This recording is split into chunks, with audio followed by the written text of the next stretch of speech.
दोस्तों आज हम एमपी पुलिस सिलेबस का जो अपडेट है उसके बारे में चर्चा करने वाले हैं।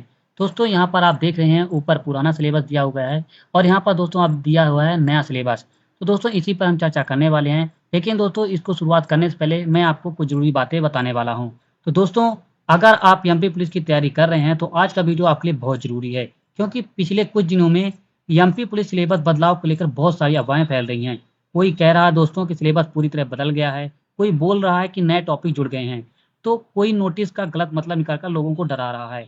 लेकिन दोस्तों सच क्या है आज हम इस पर चर्चा करने वाले हैं। तो दोस्तों यहाँ पर आप देख रहे हैं आज जो हमारी की ये जो पीपीटी है दोस्तों, ये है Madhya Pradesh police syllabus update की। दोस्तों नई नोटिस इसमें क्या है, इन सब चीज़ों के बारे में हम चर्चा करेंगे। दोस्तों पहले हम बात करते हैं कि एमपी पुलिस के सिलेबस के बदलाव में जो अफवाह है, दोस्तों क्या ये सही है कि नहीं है। दोस्तों ये जो अफवाहें हैं ये आपकी पढ़ाई को थोड़ा-सा डिस्टर्ब कर सकती हैं। क्योंकि दोस्तों जब तक आपको सही जानकारी नहीं मिलेगी तब तक आप गलत दिशा में पढ़ाई करते रहेंगे और यही सबसे बड़ी आपकी गलती होगी। दूसरी बात करते हैं दोस्तों आपकी नोटिस की। तो दोस्तों नोटिस का मतलब ये नहीं है कि उसमें सारी जानकारी बदल दी गई है। नोटिस का मतलब ये है दोस्तों कि उसमें कुछ चेंजेस हो सकते हैं। आखिर नोटिस क्या आई है दोस्तों, आपने ऑफ़िशियल वेबसाइट पर भी इसकी नोटिस नहीं देखी है, इसलिए दोस्तों अभी आपको इसमें से डरना बिल्कुल भी नहीं है। क्योंकि दोस्तों जब ऑफ़िशियल नोटिस आ जाएगी तभी आपको मानना है कि इसका सिलेबस बदला है, अन्यथा नहीं मानना है। तीसरा दोस्तों इसका जो सिलेबस है, तो इसका सिलेबस क्या रहेगा दोस्तों, इस पर हम चर्चा करने वाले हैं। यहाँ पर आप देख रहे हैं दोस्तों हम बारी-बारी चीज़ों से दोस्तों यहाँ पर चर्चा करेंगे। पूरी चीज़ें चर्चा करेंगे दोस्तों, यहाँ पर कोई भी डाउट्स नहीं रहेगा। पहला दोस्तों आप देख रहे हैं कि जो आपका पुराना सिलेबस है दोस्तों, इसमें भाग 1 आप देख रहे हैं। ये पहला है दोस्तों कि जो पहले एक सिलेबस रहता था, तो सामान्य ज्ञान और तार्किक ज्ञान था दोस्तों, ये 40 नंबर के क्वेश्चन थे।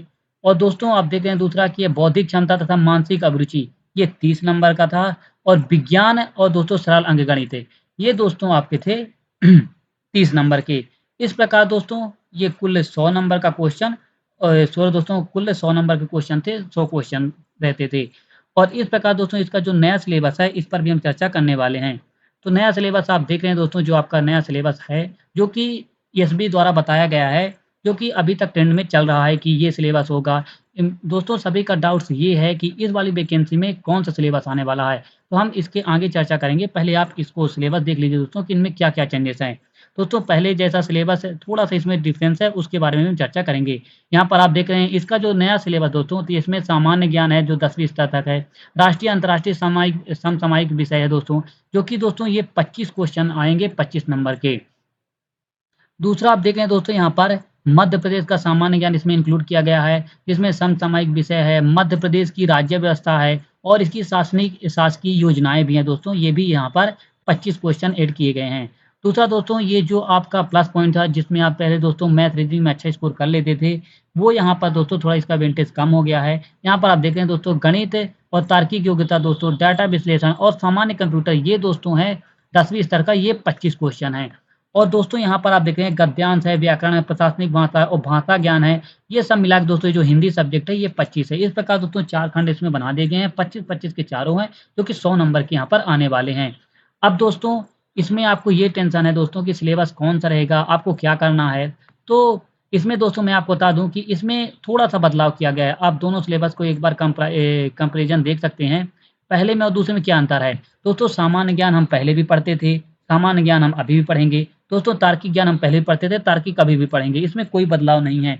तो दोस्तों जो 40 नंबर का पहले आ रहा था, तो आप ये मान सकते हैं दोस्तों कि अभी भी उतने का है दोस्तों, सामान्य ज्ञान है। बस उसमें पहले एमपीजीके, इसमें एमपीजीके नहीं लिखी थी दोस्तों, और इसमें लिख दिया गया एमपीजीके का वेटेज अलग से कर दिया गया है। तो इसे आप देख सकते हैं दोस्तों कि ये भी 225 दूना 50 नंबर का, ये तो ऑलरेडी है, इसमें कोई बदलाव नहीं है। बस इसमें दोस्तों थोड़ा-सा नुकसान आपका हो गया है। ये आप देख रहे हैं जो गणित का है, तार्किक योग्यता, ये दोस्तों इसमें आप देखते हैं जो 25 क्वेश्चन है, इसमें मैथ है, प्लस आपकी रीजनिंग है और प्लस दोस्तों कंप्यूटर है। इसमें आप मान सकते हैं कि लगभग आपके 10 क्वेश्चन दोस्तों मैथ्स के रहेंगे, लगभग 10 क्वेश्चन आपके रीजनिंग रहेंगे और लगभग दोस्तों 5 क्वेश्चन आपके, एक अप्रोक्सिमेट एक अंदाज़ा है दोस्तों, ये कन्फर्म नहीं है, ये 5 नंबर कंप्यूटर रहेंगे। 5 से कम भी हो सकते हैं दोस्तों कंप्यूटर की, इतना ज़्यादा वेटेज नहीं रहेगा, 1-2 क्वेश्चन डाल सकता है। और जब दोस्तों ये भी नहीं है कि 10 क्वेश्चन मैथ्स के रहेंगे, 10 क्वेश्चन रीजनिंग के, एक आप अप्रोक्सिमेट मान सकते हैं। बाकी दोस्तों थोड़ा-सा रीज़निंग का वेटेज ज़्यादा कर सकता है या थोड़ा-सा मैथ का वेटेज ज़्यादा कर सकता है। बाकी दोस्तों कोई बदलाव नहीं किया गया है, बाकी यही सारी चीज़ें हैं। अब दोस्तों हम बात करते हैं कि आप तैयारी कैसे करेंगे, इनके बारे में भी हम चर्चा भी करेंगे। फिलहाल आप थोड़ा-सा देख सकते हैं कि तैयारी का आपको क्या स्किप नहीं करना है, जैसे सिलेबस बदलता है तो आपको क्या-क्या नुकसान हो सकते हैं, तो इसे आप देख सकते हैं। तो दोस्तों यहाँ पर जो हमारा चौथा पॉइंट है दोस्तों, जिसे मैंने पहले ही बना लिया था, कि सवाल आता है कि तैयारी कैसे करें? दोस्तों पहला तो ये है कि आपको किसी की बातों पे भरोसा नहीं करना है। ऑफ़िशियल वेबसाइट है दोस्तों, आपको सिर्फ़ हमेशा ऑफ़िशियल वेबसाइट पर ही भरोसा रखना है। यदि ऑफ़िशियल वेबसाइट पे सिलेबस चेंज की जानकारी आती है, तो ही आपको भरोसा करना है, अन्यथा आपको भरोसा नहीं करना है। दूसरा दोस्तों आप देखें, पुराने सिलेबस के ज़रूरी टॉपिक्स को रोज़ाना रिवाइज़ कीजिए। यानी दोस्तों आपने जो पुरानी तैयारी करी है, आपको तैयारी वही करना है। पुराने जो आपने पढ़ा हुआ दोस्तों पुरानी तैयारी की हुई है, उसे आप अच्छे से पढ़िए, उसको रिवाइज़ करिए, वो आपको आना चाहिए। क्योंकि दोस्तों वो आएगा तो आपको नए टॉपिक पढ़ने में कोई भी प्रॉब्लम नहीं होगी। क्योंकि नया टॉपिक जुड़ क्या रहा दोस्तों, ये आप मान सकते हैं सिर्फ़ हिंदी सब्जेक्ट जुड़ रही है। क्योंकि दोस्तों एमपी जीके तो आप ऑलरेडी पढ़ रहे थे, तो हिंदी जुड़ रही है, उसे आप नोटिफ़िकेशन के 1 महीने तक में आसानी से पढ़ सकते हैं। क्योंकि दोस्तों उसके बाद तो आपको 1 महीने का समय रहेगा, बाकी तैयारी आप कर सकते हैं। अभी जो आपकी पुरानी तैयारी दोस्तों वही करिएगा। तीसरा है दोस्तों कि अगर कोई नया अपडेट आए तो उसे नोट करिए, लेकिन घबराइए मत। दोस्तों अगर कोई नया अपडेट आ रहा है, तो आपको घबराना बिल्कुल नहीं है। आप उस पर विशेष ध्यान रखिए दोस्तों, क्योंकि आपकी तैयारी ऑलरेडी पीछे जो पुराने ओल्ड सिलेबस की हो चुकी होती है। मैथ्स है, रीज़निंग है, एमपी जीके है, साइंस है, वो आपने ऑलरेडी पढ़ लिया हुआ है। बाकी बचा क्या दोस्तों, हिंदी, तो 1 महीना जो बचेगा तो उसको आप आसानी से पढ़ लेंगे, इसलिए आपको घबराने की ज़रूरत नहीं है। चौथा है दोस्तों कि अपनी तैयारी की रफ्तार मत कम कीजिए। दोस्तों आपको अपनी तैयारी की रफ्तार इसलिए कम नहीं करना है, क्योंकि आप देख रहे हैं कि वैकेंसी जस्ट आने वाली है। यदि आप अपनी तैयारी कम कर देते हैं कि सिलेबस जो आएगा तो हम उस हिसाब से पढ़ेंगे, तो फिर आप ऑलरेडी पीछे रह जाएँगे। क्योंकि दोस्तों ये मान लीजिए, मैं आपको बता दूँ कि लगभग 90% चांस है दोस्तों कि आपका ओल्ड सिलेबस रहेगा। 90% मान लीजिए दोस्तों, 90% चांसेस है कि आपका ओल्ड सिलेबस रहेगा। ये 10% है कि जो कि न्यू सिलेबस हो सकता है। 90% मैं क्यों बोल रहा हूँ दोस्तों? क्योंकि अभी तक आप देख रहे हैं कभी भी भर्ती बोर्ड बना नहीं है, और दोस्तों इनको अक्टूबर-नवंबर से, आपको दिसंबर में आपके एग्ज़ाम होंगे, अक्टूबर-नवंबर से अक्टूबर में नोटिस आ जाएगा। इससे पहले भी आ जाएगा दोस्तों, अगस्त में नोटिस आ जाएगा। तो इसलिए दोस्तों आपको ऐसा मान चलना है, ये सिलेबस तो आप मान लीजिए दोस्तों कि ये सिलेबस लगभग दोस्तों नहीं ही रहेगा। आपका जो पुराना सिलेबस दोस्तों, आपको केवल उसी पे ध्यान रखना है।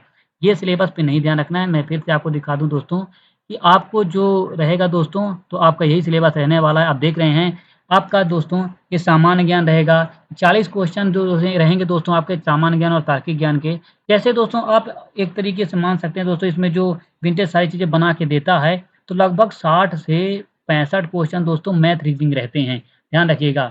और बाकी के दोस्तों लगभग 35-40 क्वेश्चन आपके जीके और उसके रहते हैं। इससे ज़्यादा वेटेज नहीं रहता है, जिसमें साइंस भी इंक्लूड होती है। इसलिए आपको घबराना नहीं है, आप ऐसे ही तैयारी कर सकते हैं। तो आई होप दोस्तों आपको हमारा वीडियो पसंद आया है। जाने से पहले मैं फिर से आपको एक बार बता दूँ दोस्तों कि आपको यही सिलेबस ध्यान रखना है, पुराना सिलेबस ही रहेगा, नया सिलेबस नहीं होने वाला है।